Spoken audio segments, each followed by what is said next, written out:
welcome back to another episode of Car Stories with Sung Kang and Emelia Hartford. What's the question today? Are you a good gift giver?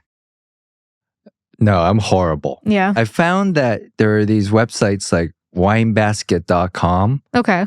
And then it's just a matter of like, okay, is this How much money I want to spend? Yeah, is this person $100 gift, $200, $300 or whatever? And it's like, it makes it super easy. Sure. Right? And you're like, wow, that looks glorious, right? But to actually go somewhere to like, if I had to buy you a gift, like I go, and let's say I go, okay, I have to buy you a birthday gift. Yeah, am I a $50 friend, $100 friend, $200 friend? See, that's the problem. You tell me, Sung. Right? Or is it, do I make you something? Do you make things? Yeah, I gotta draw. I like paint stuff. Okay. And I'd much more appreciate something like that. You would, right? Yeah. I feel like those are the most meaningful gifts. The worst gift, I hate this gift, and I hope my like agents and managers and lawyers are listening to this. Like there's a Hollywood gift that they send you this card and they go, on your behalf, we've donated such and such amount to blah, blah, blah organization. Why do you hate that? I got the same gift this year. I hate that gift. I'm like, what kind of gift is this? Like, thank you for what? Right? Like putting it in my name. I'm like, come on. Like, get me some C's chocolate or some hotel toiletries. Don't feed the starving children. Yeah, exactly. Look, right? Come on. That's a weird gift. That's a janky gift. I think it'd be sweeter if they let us pick the charity, but they have an organization that they work with, and yeah, I don't want that gift. Do you want your agents and lawyers to draw you a painting? I appreciate that. You know, one of my agents, Frank, who is your agent too, he gives. Hi, Frank, because he's listening to this. He gives the best gifts. He will make you like a collage of the year. What the hell, Frank? Right. And I'm like, you did this? I haven't received a yearly collage. No, you will. You will. You will. I mean, he like because he loves photos and he'll like create this whole poster. And you're like, Frank, you actually went out and made this? And he goes, yeah. Frank seems like a good gift giver. Yeah, he's a great gift giver. Yeah. It's great. Are you a good gift giver? If I try, I can be. But at the very least, I try to write people letters. If it's like a really thoughtful gift, I like whenever I travel, like you've noticed, I like to bring back little knickknacks for friends and stuff. I don't necessarily believe in only giving a gift for a birthday once a year. I like to give people little gifts throughout the entire year, just so you know that you're thinking of them. Yeah. You gave me a gift yesterday. I did. Maple syrup candy bar. Lollipop. A lollipop. Yeah, shaped like a maple leaf. I brought it back from Canada. Actually, it got me in trouble yesterday. Why? Because I left it in the car. And it melted? No. Oh. And then I went straight home, and then we had to go to the pet store, my wife and I.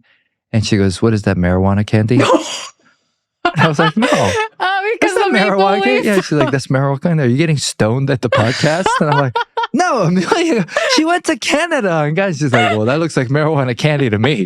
Right? That's funny. Yeah. But no, thank you for that gift. Yeah, of course. Yeah, that's a good way to give gifts. Yeah. Yeah, just throughout the year. Yeah. Yeah. I'm trying to be more, I guess, less, what do you call it? Because maybe hoarding is the word, like, because I have all this stuff. Okay. Right. And I realized like people would actually appreciate it. Like for me, it's just there are things that just end up stacking. Like, ugh, I can't stand that. Right. I throw everything out. Or not things that people give me. Just I live a very minimalist lifestyle. But okay, let's say somebody gave you 5 keychains. Okay.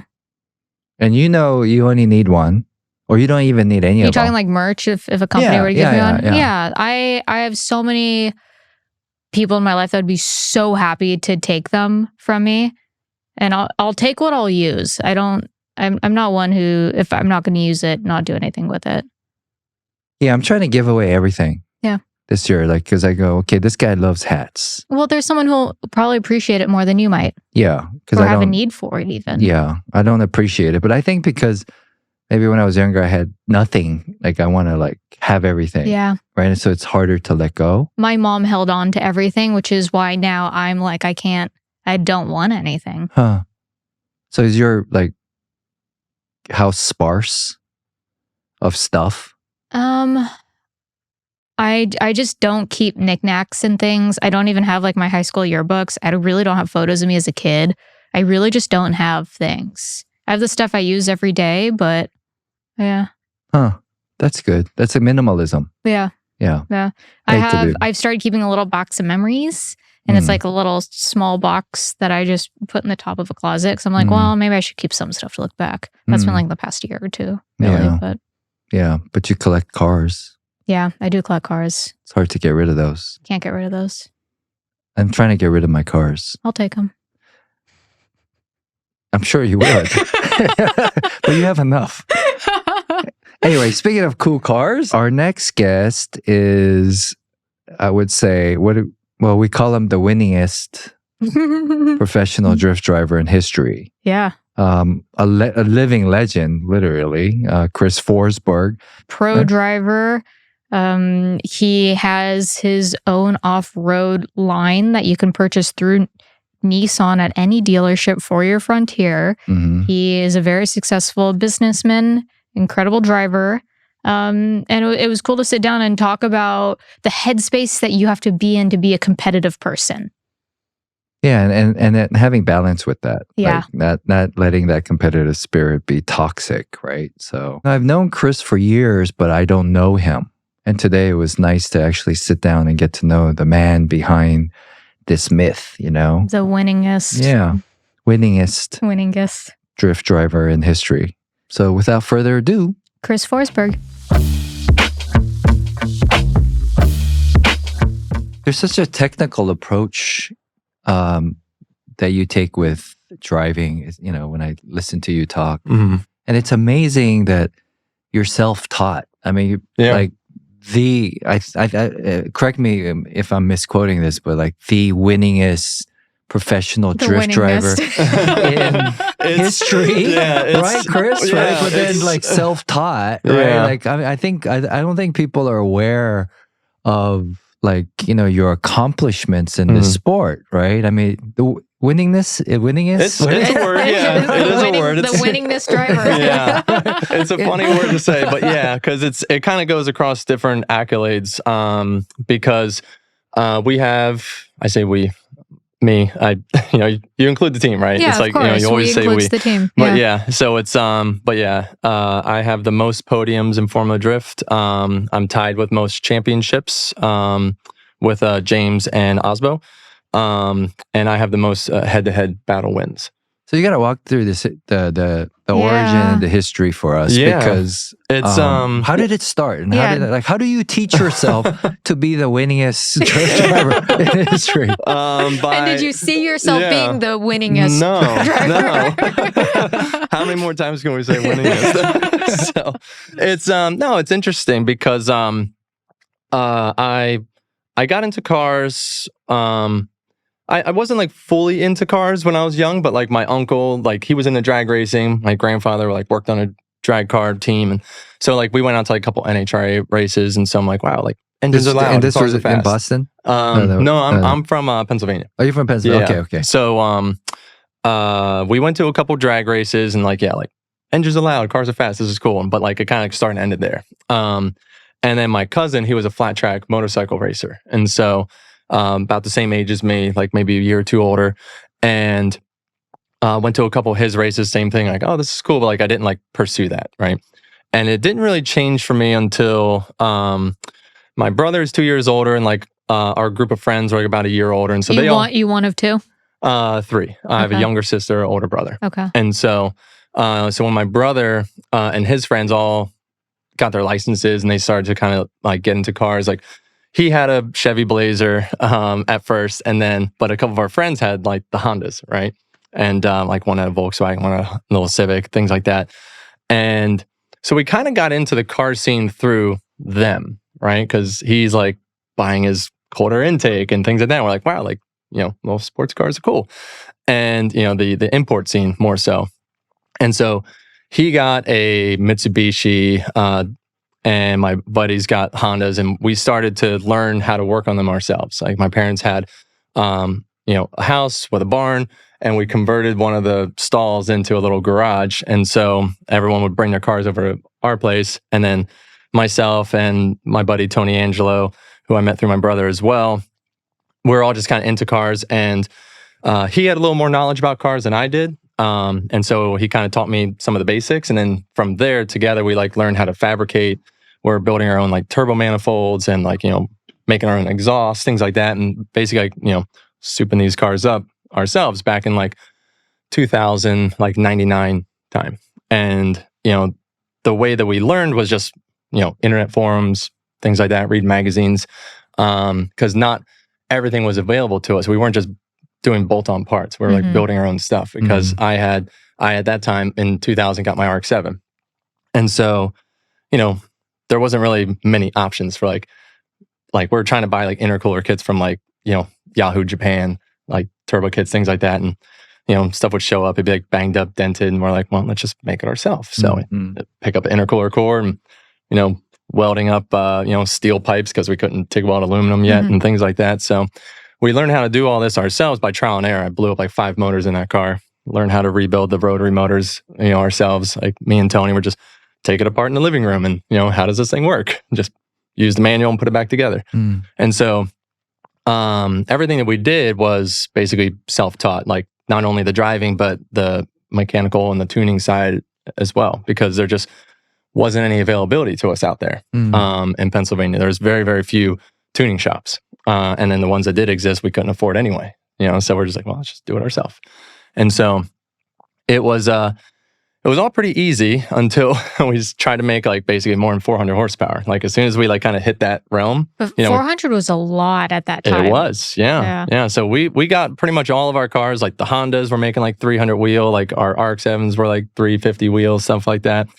And basically as soon as we're trying to like hit that next level, like we're just breaking things left and right. We couldn't figure out how to keep the engines together. But how did you learn what drifting was? So yeah, like I didn't really know what drifting was, but I got my RX-7 first.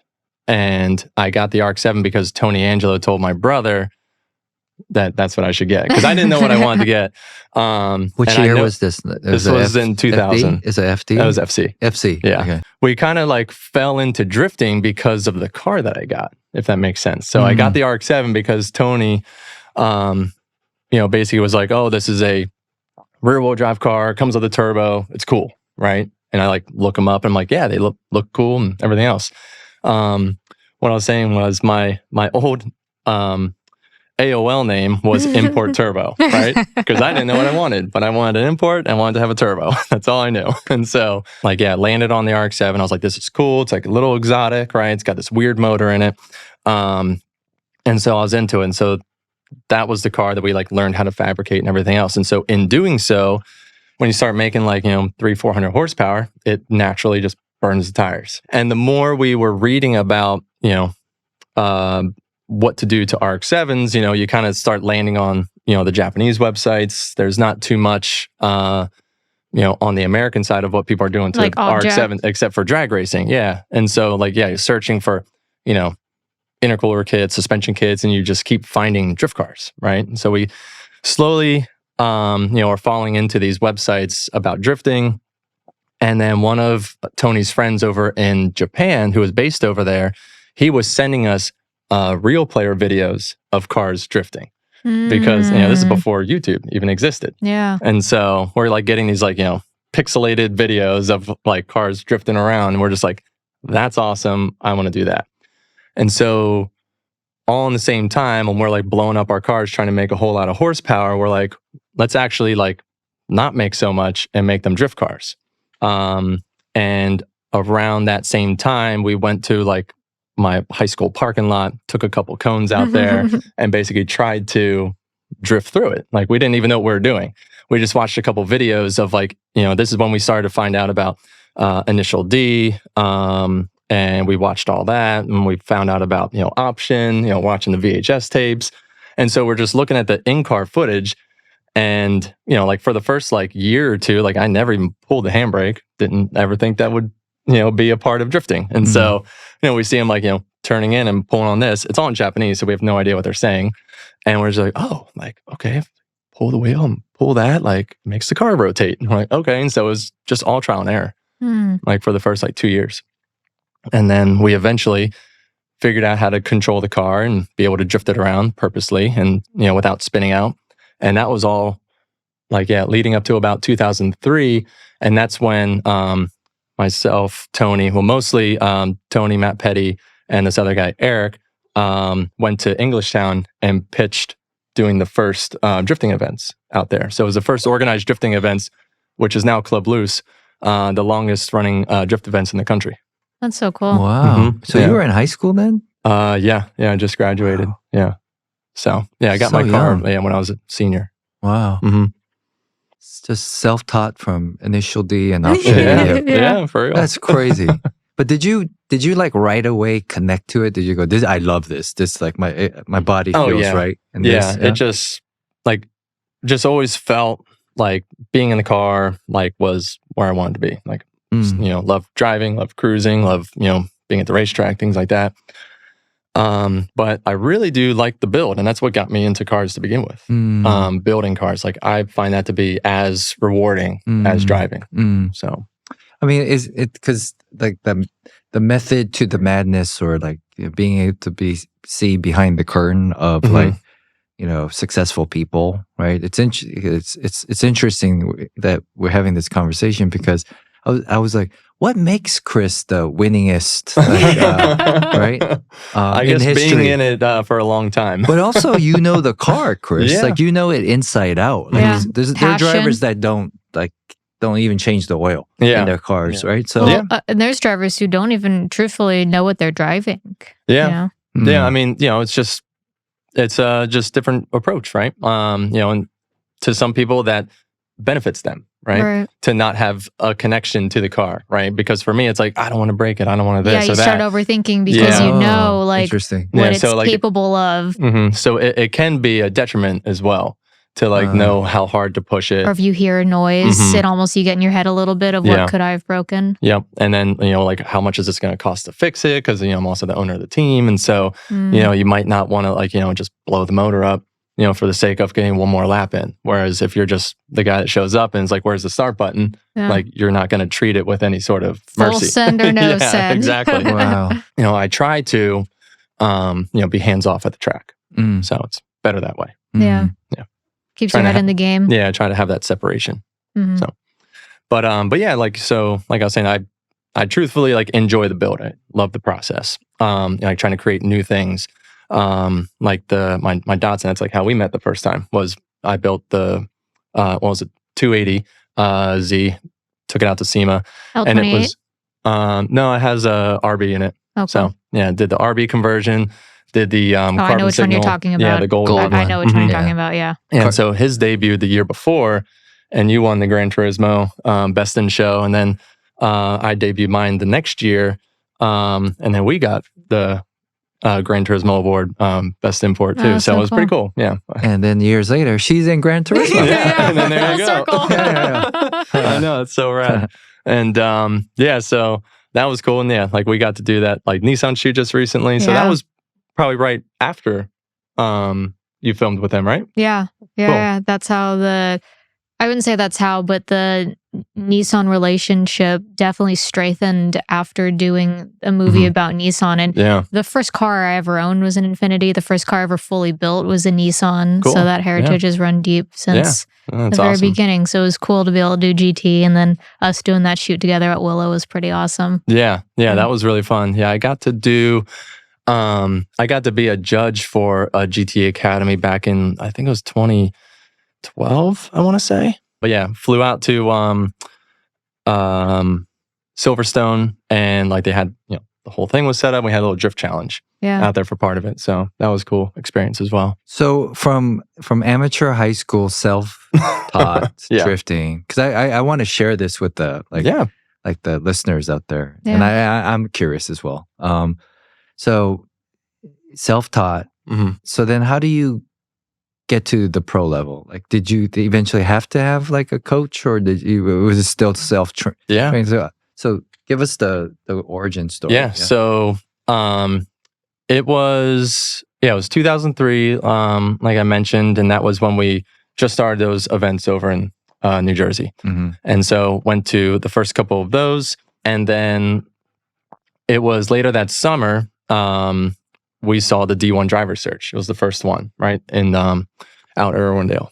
And so me and Tony were like, we got to go, right? So we loaded up our cars, put them on the back of a flatbed, and we just drove straight out, like, 40, 50 hours. Wait, the D1 driver search? Mhm. What is that? What's So that mean? D1 GP, Uh-huh. the D1 Grand Prix series, it was before they had their first event in the States. Okay. And so they held a driver search where they let pretty much anyone enter. There was like 60 of us out there, and they picked the top 8 were allowed to run in the actual D1 event that was happening in like September or something, August. And so we put our cars on the flatbed, drove all the way out, entered into the event with our RX-7s, and like Kangushi's there, Daijiro's there, like Reese, Sam, like all those, all the OG guys are out there too. And so we get to the event, and basically neither of us make it past the first round. Right? Really? Like I had like an understeer, I like messed up, right? They were obviously being very critical. And like I said, it was like 60 some drivers. And so we didn't make it to the... And was it just drift to course? It was like or was it tandem? No, it was just single runs, like a small, like basically the infield of Irwindale, not the bank or anything. And so, yeah, like it just didn't have a great pass. But basically being out here, like first time in California, like you see all the cars, like all the vinyl on them, all the graphics, and like, they're clean, they're nice, they all got nice wheels, the tents, pop-ups and everything. I'm just like there's something happening here, right? And that was basically like, I'm moving to California. It was like just dead set. So we put our cars on the flatbed, drove home in sorrow. But on the same hand, it was like selling my car, like getting a new car, like I'm going all in. And so that was right when the Z came to the market. The 350Z, I should say, came back to the market. That was like 2003? 2003, yep. Yeah. And so I've sold my RX-7, and I used that money, down payment, and bought a new Z. And so I took it to like 1 or 2 events on the East Coast, and at the same time was just like basically making my plans, wrapping it up. And there was like a Falcon Drift show-off that was happening in October, back at Irwindale again. And I was like going back to that event, doing that. And so packed up all my stuff, moved out, made it in time for the event. And it was, I had like, had like a nice body kit on, nice wheels, like the car looked, really legit. Got to that event, I got 5th place at that event. And so like just instant like recognition, I guess you could say. So because it was obviously a pretty small community, everyone knew each other, and it kind of turned into like, who's this kid, with the new car, right, type thing. And so because I had the new car, like I say, it's like my first like subconscious lesson in marketing is, you invest in yourself. No one's going to do it for you until you prove that you are going to put in the work and the effort on your own. So instantly started to get the attention of companies because I had the new platform. So they wanted to provide, coilover kits, exhaust, intakes, because they're promoting all their new parts for the new car.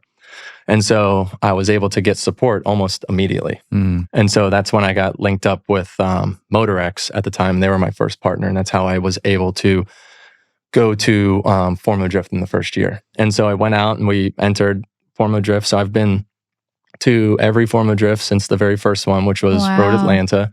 And we got 2nd place, went all the way to the finals, first round. Amazing. Your first? The first FD round, yeah. Your first? Mm-hmm. What?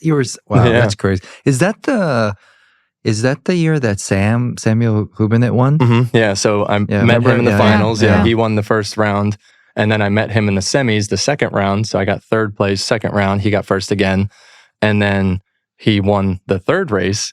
And then I eventually beat him. I was the first driver to beat him at Irwindale, the final round that year. Wow. And I ended up 3rd overall. Wow. So I mean, that class, that graduating, or that year. Yeah. was there. I mean, there's all the goats in that Yeah. your class. Very right? defining of the industry today because everyone is really still around Mhm. and competing still, Yeah. mostly. A lot of them, yeah. Except for Dai. Dai retired. So he says. So he says. I know, and I see him all the time racing. Yeah. Yeah. No, he just didn't want to do Formula Drift anymore. And I understand. It's stressful. It's a lot. It's different. And like, he's still very much racing.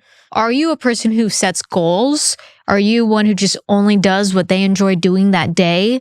Like, how do you navigate that? I guess I never really like set a goal. I don't have like this is my 5-year plan. Like I'm gonna be doing this. Like it was how I explained like how I kind of like fell into like pro drifting. Like it just escalated like so quickly, and that's like when I was saying when I was out here for the first time in the summer of 2003, I was like, I got to move to California. Just like everything was just telling me like I got to get there. Like I'm going to miss the wave. And I'm glad that I did because there was so much happening so quickly. Import drag racing was basically falling off. And, the Fast and Furious movies, of course, were like, coming out, and it was just bringing so much attention to the automotive scene. I remember like when we were running our little shop out of my parents' barn, like we went to the premiere of the first Fast and Furious movie, and we had a whole bunch of flyers made for our little car shop, like sticking them on the windshields of any modified car, and we drew up some business, right? And that was helping us to like build our cars. We're working on other people's cars and making money so we could go buy tires and go drifting. And so, yeah, like there was never really like a goal or a plan. It was just being in the right place at the right time. And I think the only thing that I really did like set forth, which has shown incredible response or feedback, I should say, is the off-road side. That was something that I was like, I want to get back into it. I had like dabbled in a little bit here and there. Like I had a razor that I would take out to the desert and just enjoy just driving around. I was like, I really want to do this like on a different level. And so we pitched to Nissan a couple of different times, but basically like leaned into them. When the Frontier came out, we're like, we really want to do an off-road program with the Frontier. The Frontier is my daily driver right now. Is it? Yeah. Yeah, I love it. Yeah. Yeah, same.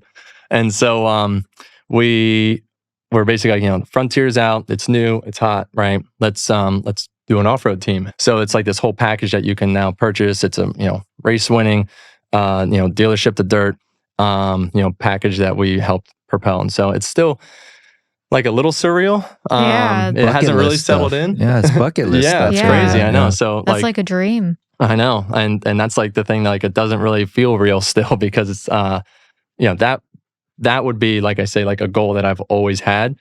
And the way that we made it happen was like I said, it was like, once again, like something was like telling me like this is the way to make it happen. Like I always saw, or like I always wanted to be like, oh, like I gotta, like an FR edition, like Z or something like that, right?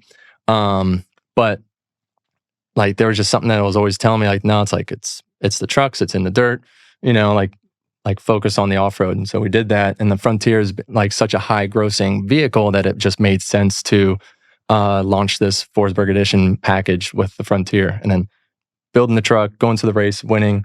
It just told the story perfectly. That's awesome. Yeah. Yeah, you would assume, you would think that it would be in like a Z, a Forsberg Z edition that you could drift, but off-road, it's like, yeah, for every car person, it's like you have your own Saleen or Shelby edition. Right? Yeah, I know. The Frontier is pretty awesome. It's wild, yeah. So it'll be launching in the fall. So like I said, if you have a Frontier already, or you can get it brand new, like on the truck, which is great because then it's warranted. So many people are afraid to touch brand new cars because you lose your warranty. So that was like the biggest thing is it's all dealership installed, still covered, and there's no issue. How much will that cost? It's $999.99, so it's like $10,000. And That's not bad. And any dealership? Wow. Any Nissan, yeah. Wow. So That's you get fair. Yeah. So you get That's a really good full, deal. full exhaust, the full suspension, the lift kit, beadlock wheels, Yokohama tires. Wow. Yeah. And then you can go Baja. Mm-hmm. Just drive it straight to Mexico. Just go mob it. Yeah. Nice. So yeah, it's really cool. Congratulations. Yeah, thank you. So that I would say is like just subconscious bucket list item that I didn't even know I was like aiming for when we were like pitching this off-road program. Did your parents think you were out of your mind that you were packing up and going to No, they were California? They were pretty supportive. Yeah. They I think they didn't really know what to think, but it was like, okay, like, if you're gonna try it, like, give it 100% effort, right? And so they like, because I went to like community college for like 6 months. Wasn't really for me. I was like kind of skipping class to like go work on my car. And I was just like, I'm just not going to end up in an office. I mean, that says a lot. I mean, that's a great lesson for people to hear is like, and we were actually talking to Jeff before you came about this. It's like, he has a great quote, like, the passion is what is the recipe for people's success, right? Because they were like, well, what differentiates people that you meet that, are going to be successful? And he's like, simple. It's like, they just are super passionate about what they're doing, right? Yeah. And I personally, whenever people say lucky, I can't stand the term lucky because I feel like luck is when hard work meets opportunity. But that was the first time I heard passion actually talked about when it comes to success. But yeah, to your point, Sung, I think we both see the passion when you talk about what you're doing. And maybe you don't need that 5-year plan. You just live every day going after what you love doing. And with that will come success of some sort. Because it still sounds like it's like, when I think the question posed to you, it's like, where do you see yourself in 10 years? It's like, well, what does it matter? You're just passionate about what you're doing. So things are going to come, the off-roading and right? Yeah. And like, I say like, I don't have like a fire plan. Like, I do have like another like idea that's like my next goal. Like you could Can you say. talk about it? I mean, yeah, sure. It's no, like my next idea or like goal, I guess you could say, is for us to have like our own compound with our own track on it, right? So it's obviously everyone's kind of dream, you could say. Like, who wouldn't want to have like their own house with a big shop and a track on it? This sounds cheesy, but I have that on my vision board. There you go. You know what I'm saying? It's like, of course, it's like living playground. Yeah. A place that we can actually run our cars without having to go to a racetrack or load them up and everything else. That's like kind of my long-term like legacy plan. Yeah. So to have a place for people to come to, since racetracks are, I mean, not that like Willow Springs is going anywhere, but racetracks are usually falling to the wayside. So it's like giving people a place to go, because that's like what we needed when I was a kid, and that's why we went to Englishtown, because like we can't keep doing this on the street, And a track designed for like it's purpose built for like drifting, right? Because I mean, did you ever imagine drifting would grow to this point? Because it's huge. Yeah, it is. Yeah, it's worldwide. And I would say a lot of that is, once again, Fast and Furious movies. Tokyo Drift made drift, household term.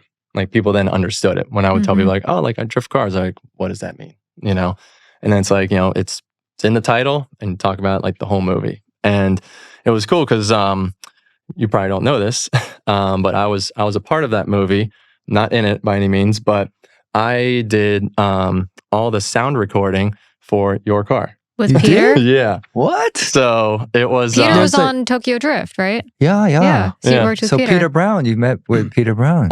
Wait, so was your FC that? No, it was Tony Angelo's old Formula Drift Falcon FD. He was talking about that car when we did the podcast. He showed us recording of it. He has it in his bank, right? Yeah. Didn't so it? That was you. Wait, didn't it blow when he was recording it? Yeah. Whoa. Yeah. So you were the driver. Yeah. Whoa, So it's like, who blew the car up. No. Bring Peter in. Wait, no. I think the FD was fine. I thought it was the Mustang that broke. Because I was there with the Mustang. So I just remember one of the cars. Yeah, it was. I think it was Vaughn's Mustang that broke. Because I was there. So like, Falcon brought the rig out, and they had the FD in there, and the Mustang. And so I was like, went out to this runway. Microphones all over the car, and it's like, you have like a line item list of like, okay, like, idle the car, like rev the car, rev to the red line, like all the way down. It's like drive up, rev, stop, and it's like just give them all the different tones. That's so Wow. cool. So yeah, like every time you hear the FD like rolling around, That's you. That's crazy, man. Fest has It's just a small sick- world. Yeah. It really is. The car community is like a family. Mhm. Everyone seems to know everyone, and there's that always a full circle moment, I feel like. Yeah. Yeah, and that's what's cool about it, it's like almost every time like a situation arises, like it's like, oh, like I know a guy, and like, make a phone call. Like you're saying, like it's such a small community. It's like, it's they'd say it's like what, the 6 degrees of separation. Like in the car community, it's like 2. Like, well, yeah, 1 or 2. Yeah. It sure is. Yeah. Yeah. So I'm sure there's people listening to this podcast Mhm. because obviously they're fans of you, and maybe they want to learn how to get into drifting themselves. Mhm. I know so much has changed within the last 20 years. For today, those wanting to get into drifting, Mhm. what would you recommend for someone Well, wanting to pursue that passion? yeah. Well, it's funny because, people have different viewpoints on whether it was easier to get into drifting, in the early days or now. And I guess it's all in the definition of what do you think is drifting? Are you trying to be like a pro one form of drift driver, or are you just trying to like go drift your car? And so, as far as like learning how to drift, it's 100 times easier now than it was in the beginning because there's so many different events and tracks and opportunities to do so. We had to make our own. There was no place for us to go then. Also, the accessibility of the knowledge of how to create a drift car, right, or modify a car to drift is there. And like we're saying, the car community is so like open in sharing, setups or tips, or whether it's driving tips or like how to build the car. Like it's all just at your fingertips. So that portion of it is so much easier. And for anyone that wants to get into drifting, I always tell them it's like, very simple. It's like obviously get a rear wheel drive car, and then the first 3 mods I tell everyone to do is diff seat coilovers, usually in that order too. So make sure it's got a diff, whether it's factory or weld it up if you're on a budget, or get a mechanical one if you can. You have to have that because you have to have the rear wheels locked up, right? That's like a given. And then so step 2, the seat, I think is one of the most important things because as you're learning, you're really getting thrown around the car, right? And so if you just have like a regular old seat, like yes, newer cars now have some nice bolstering, but like your old BMWs, 240s, Mazdas, all that, like they're pretty flat. And They're so, like half a couch. yeah. And so as you're learning, like you're going to get tossed around. And so a seat actually connects you to the car and you can feel the car, right? And like, a car will drift with the rear wheels locked up in factory form. You can do that. So you don't need to sit here and like, I got to do an engine swap. I got to get an intake. I got to, all these different things. It's like the seat will connect you to the car and let you feel what the car is capable of. And it also is like a bit of a safety thing too, so that you are more in control of the car. And then coilovers, because that's your next best bang for the buck, because it lowers the car, stiffens it up, and helps it to slide. From there, you can start working on horsepower and other things like angle kits. But I usually try to tell people to not start with the angle kit because it's too forgiving, right? It allows the car to rotate too much and it gives too much of a cushion. Like you should learn with less angle first and then add it because that will help you to be a better driver in the long term. Mm-hmm. But yeah, that's just to get a car that's basically ready to drift. And then from there, obviously go out to a track. And so many tracks now have like clinics, drift days, like little lessons. They have teachers, instructors. If you want to get into drifting, stick to the basics. Don't overbuild your car. The problem is most people, they just get stuck in the build and they never even make it to the track, right? So they have like this project and they're not actually driving the car. And there's always going to be someone around that's more advanced or knowledgeable than you. Yeah. Right. So you have to have a little bit of courage to just put yourself out there. Yeah. And ask. Yeah. Yeah. And be humble and know that you're not the best guy there. Yeah. And, don't be afraid to ask for help. Yeah. If you were able to talk to your high school self that was on a budget and have a choice of cars that are available today, what would you start with? I mean, honestly, like I know it sounds like I'm just like preaching the Nissan, but yeah, like the Z is like, you see at the track events, there's so many Zs out there now. It's like one of the best. 350 or 370? Yeah, the 350 right now is like one of the best startup cars. It's got a V6. You don't got to do an engine swap or worry about horsepower. It's got a strong transmission. Comes with a diff. It's got decent seats. Like you can hop in a stock Z and just start whipping around a track, no problem. So what was the story with the S30, the 280 build? How, like, why did you do that? Which is an awesome car. Like, yeah, I love it. Yeah, yeah, they're cool. Yeah. Well, like I always thought they looked kind of cool. But it was, I was working with Nissan like off and on. This was like 2012 or so, and then that Datsun like fell in my lap. It was basically like a friend of the guys at MA Motorsports were like, "Hey, this car that we tuned once, this guy wants to sell it. It's old Datsun. Like, would you want it?" I was like, "Yeah." So I got that Datsun. Had like no interior, but it had a running RB in it, and like some old whatever wheels on it. Got it for $4,000. What? Yeah. With the RB? Yeah. Wow. Oh, I man. know. You can't even buy an RB for $4,000 now. Or like even like a rolling Datsun. But yeah, it was 12 years ago. Yeah. So, but yeah. It's free. You got it free. I know. Because it was like the guy's moving, needs to get rid of it. Like, he'll take $4,000 for it. I was like, I'm on my way. Because even that car was probably worth like $8,000 at that time.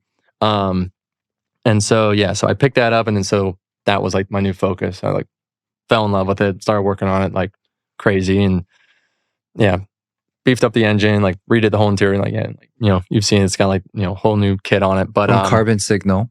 These two guys, the two friends, one's a doctor and one's like an IT guy. And they live in Dubai.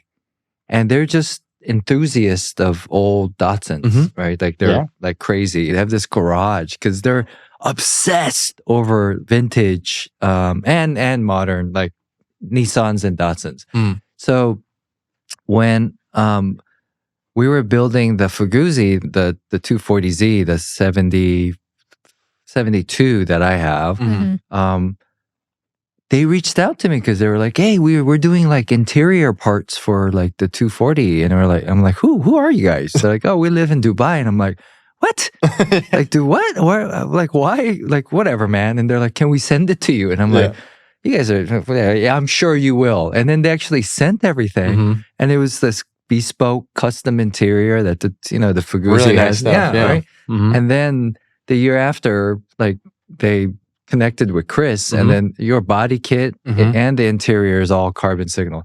Anyway, they're the coolest dudes. They become like brothers to me. They're just like truly passionate, crazy car dudes that just this is all they do. They just keep making these cars, and then they support people in the community, right? Yeah. They make beautiful stuff. So what are you gonna do with this new 280? Because I have 3 kits here. Oh yeah. If you need, you should build one. I might. They're cool. I have all these kits. Yeah, well, right? you're halfway there. I'm genuinely down. I've been wanting to do a Datsun build, even if it's not a 510. Like I've just been wanting to do that for so long now. Well, you can't put a rotary motor in that. No. It needs to be a Nissan motor. Right? I was telling Sung that I wanted to do a 510 with a rotary because I've never worked on a rotary before, and I love to learn new things. Yeah. And it was like crickets. Cool. She's like, "Oh, I want to do that." And Mike Spagnola was a big old. But on like a 280, I would never. I'd want to put an RB in it or something in the Nissan family, something capable of lots of power. I mean, if you want to do a Z build, there's so much support. Yeah. You should do that. Yeah. We'll talk more about it. I'm actually looking at what my next project's going to be besides the 34. I wanted to do another Nissan build, being like how I got into cars. And you bought my Z, my Nissan Z. I don't know if you remember. I spec'd that car out. The white with the blue interior. Yeah.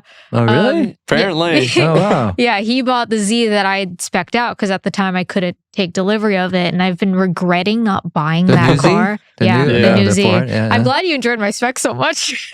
Loving it. Yeah, because the Z that Nissan put on order for me, it was just like a miscommunication, but it had it arrived and it had red interior, and like I didn't hate it, but I was like, we're getting this new car, and like like blue is kind of like our thing. It's like part of like our colorway. And so I was like, yeah, like, and I'll just pass on it. And so, they sold it. Like we were getting it through Pinnacle Nissan. They're out in Arizona. And so, I'll go back on the list for one with the blue interior. So the performance model and everything else. And so when it finally came back through, it was like, like maybe 6 months later, it was apparently the one that she had spec'd out, but then didn't take delivery. So all of a sudden it became available. Yeah.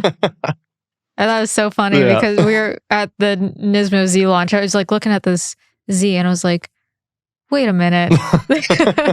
This looks all too familiar. Yeah. And then when we were talking, we put it all together. And then that's It's what a had small happened. community. Yeah. I know. Because really it was is. funny because, I just like got the call like, oh, we found one. And I was like, what do you mean you found one? But yeah, it makes sense. Yeah. Sorry to ask this question if it's sensitive. Are your parents still around? Yeah, Both they of are. them? Mhm. They still supportive? Yeah, no, they are. So my mom's still in Pennsylvania. My dad is in Indiana now. Oh. They're separated, but they're around. And yeah, no, they're supportive. They used to come to the races a lot in like the earlier years, but it's expensive to fly to the racetrack all the time. And so my brother, I gave him the RX-7. So so after I got the Datsun and built that up, then the RX-7 became like a back burner project. And my brother's like, I really want to get a car, and like I don't know what to get, and this, that, and the other. And I was moving from Maryland back to California because I had a small stint back in Maryland for 4 years, from 12 to 16. And I was like, well, I'll make you a deal. I was like, you can have the RX-7 and like this pile of parts I have for it, but you can't ever sell it, type thing. And so he's like, yeah, deal. So Good deal. yeah. So Great deal. Gave him the car, gave him all the parts, and then helped him get a few more things for it. Like when it was closer, like getting ready to run, and so he drives that car now. I was just talking to him on the way up here, telling him what I was going to do this afternoon, and he's like, oh, that's awesome, and so he was just telling me about literally the things he wants to do to the car, like the next couple steps of mods. So yeah, it's just everybody likes to have a project, right? So, You're really close to your brother, huh? Yeah. He's great. So we younger brother? Is that older, 2 years older. Oh. Younger sister, right? Yeah, younger sister. And so we talk, like, it's funny. We I call it going to church. We talk every Sunday, and just like Really? So it's it's like we kind of like, it's one of those things where you lose track of time, right? If you don't like keep in touch with people. Yeah. And so there's a while there where we like just wouldn't talk for like weeks or months. You don't even realize how much time goes by. And then it was during COVID. Like, you start kind of calling people a little more often, like at that time, when you're just like, stuck in the house. And so it was like at that time, so it was like, 2020, I was like, we're going to talk every Sunday. I'm like, yeah, deal. Are you religious? Do you go to church, or you just call it going to church? That, okay. Yeah. So it's like, all right, like time to go to church. Like, me and my fiance would just like laugh about it. She's like, did you go to church yet? I'm like, no, I got to call him. That's really good. Yeah. I mean, my sister and my sister's 5 years younger than me. And there was years ago, like we got in an argument over something super stupid. It always is. Yeah. It was so dumb, Yeah. right? Like it was something like, I think it was like about an Instagram post. Like, but I can't remember Social the media details. stuff. It was something so dumb. And then I didn't speak to her for 2 years. Oh, I believe it. Yeah. Right. And I woke up one morning and I was going, am I going to be that guy that dies without like communicating with, your only sister? Right. Like I have one sister, right? I have one sibling. And then I was like, she's not going to call me. So I called her and then she finally picks up the phone and I was like, look, I don't know what we argued about and I actually don't care, but if I'll apologize, whatever it is, I'm sorry. Yeah. And then she just starts to cry, right? And I was like, yeah, let's not do that. Let's not like argue and then one day like we get old and we die and then our story is that, like we didn't speak to each other over because something stupid, right? Yeah. And like it's always something dumb. Yeah. And it's like somebody needs to do it. Yep. You know what I mean? Yeah, no, Right? it's, and that's big on you for taking that initiative because it's so easy to just like, oh well they're not calling, and like that's usually what happens, and that's like how just people go their separate ways, right? But it's one thing I've learned in like recent years, like you can't change people. They're going to act the way they're going to act. You have to either accept them for who they are, and, or move on, so. Did that take, did something have to switch in your head? Because that's something that Amelia, like we talk about this, like this year, I mean, I'm making a conscious effort, like to just like not be so hard on people, right? Because I'm like, oh, they fucked me over, or like, they did something that I don't agree with. Like I'm cutting them off. Yeah. Right. And I'm like, and this year, like, I don't want to do that. I don't want to be that guy anymore. It's too much. It's like carrying a bag of rocks. Yeah. Right? Yeah. I know. It's just. Life's too short. It is. Like, it's just a bunch of baggage that you don't really want to deal with. And, well, no, I guess for me, it was, I was previously married for like 11 years. And my new partner, Liz, my fiance now, I mean, she's fantastic and just really like understands like how to communicate with people and how to like understand like either what people are saying or like what they're trying to get across here, like reading like body language, things like that. And so really like is helping me to like learn like those fundamentals of like like this is how this person's going to be, and either you have to accept those behaviors and if you want a relationship with them, like you'll have to, like you said, like work at it. And you can't hold that against her if you're the one that wants to have the relationship. So like, and it's like things like that like, she makes me think a lot about stuff like that, which is good. I appreciate that because I would be the stubborn type to just like whatever, just, walk away. Yeah. So. Yeah. We need that sound partner in crime to slap you around a little bit. We'll say to keep you grounded and balanced. Are you hyper competitive, Chris? Yeah. Yeah.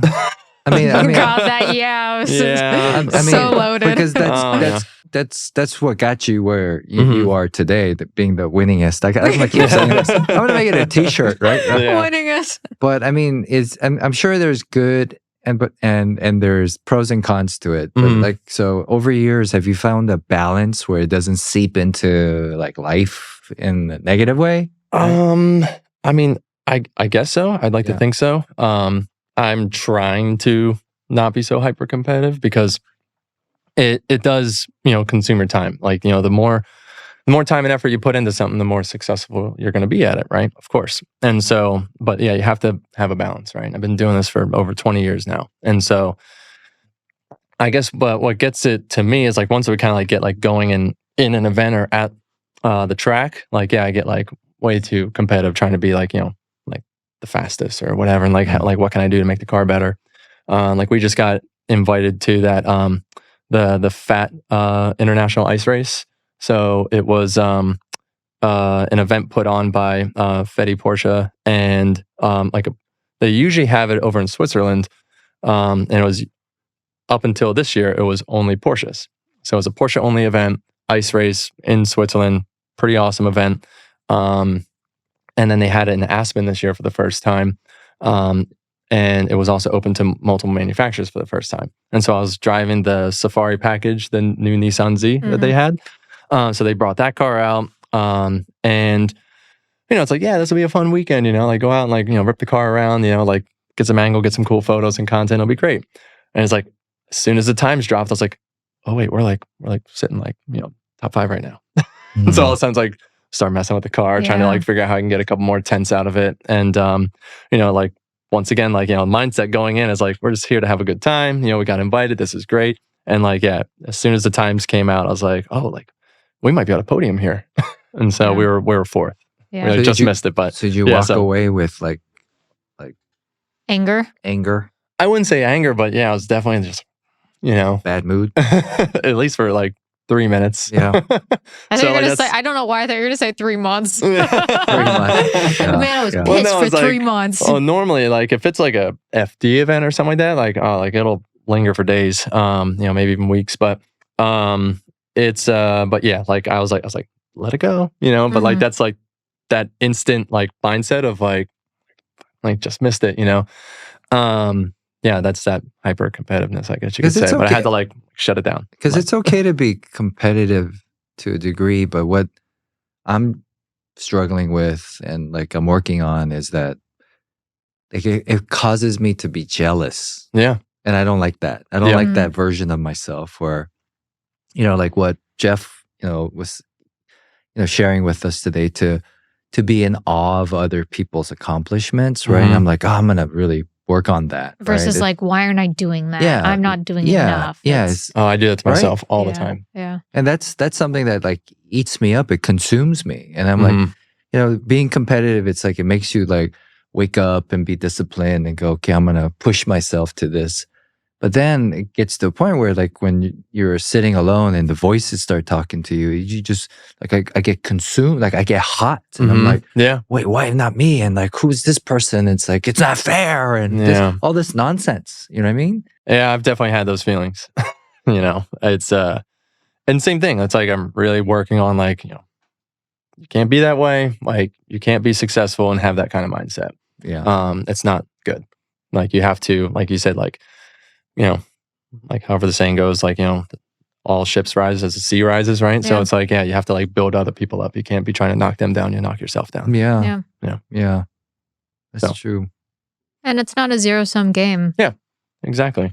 Yeah. Like certain people have certain goals. Like like you're successful in a certain way, and you're successful in a certain way, and so everybody has a different goal of what or a vision of what success is, right? And so you can't be jealous of one person's success because like you have your own path, right?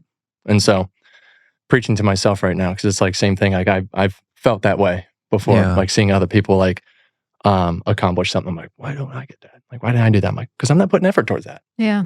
Yeah. So what do you expect? Yeah. Yeah. So you just gotta be proud of people for achieving their goals. Yeah. Yeah. Yeah. Well said, Chris. It's nice to get in the mind of a champion. I think people don't have it's great to like have access to like how you think, what your Mhm. ethos is, and most of it is it's almost common sense, but It is. It's golden easier rule said than mentality. done, right? Yeah. Yeah. Like treat other people the way you want to be treated. Yeah. Yeah. It's as simple as that. What goes around comes around. Yeah. Karma's a real thing. You're just you're a great example of like a template to follow.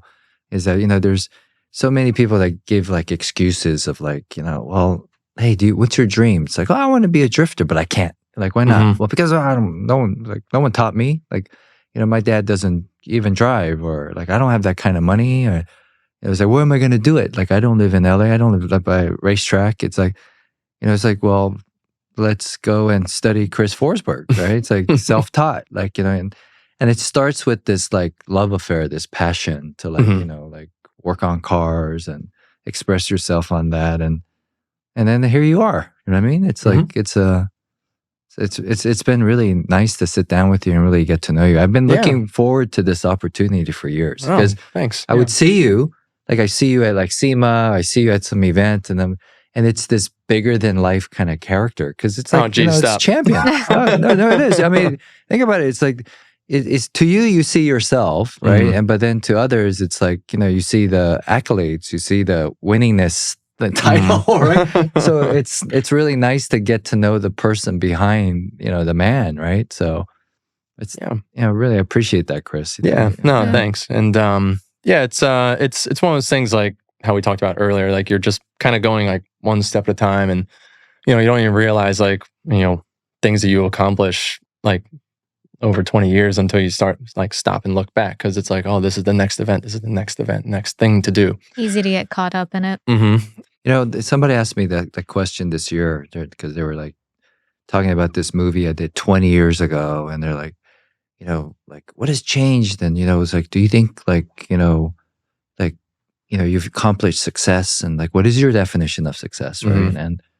And I don't know where I got this answer because I was like, this is a brilliant answer I just came up with, right? It's like, the fact that I still am passionate Mhm. about something Mhm. that wakes me up and that that motivates me to be a better person, to be the better version of myself, to constantly learn and grow. Like I was like, that is my definition of sex, is the fact that I actually still care about something. Yeah. It's a luxury to have passion. Yeah. Yeah, it's a blessing. Yeah. Thank you so much for joining us. Yeah, thanks for having me. No, this is awesome. Chris. When I saw the podcast get launched, I was like, I really want to get on that. Yeah. And then, you guys reached out. And so very cool. Thank you. Awesome. Yeah, thank you.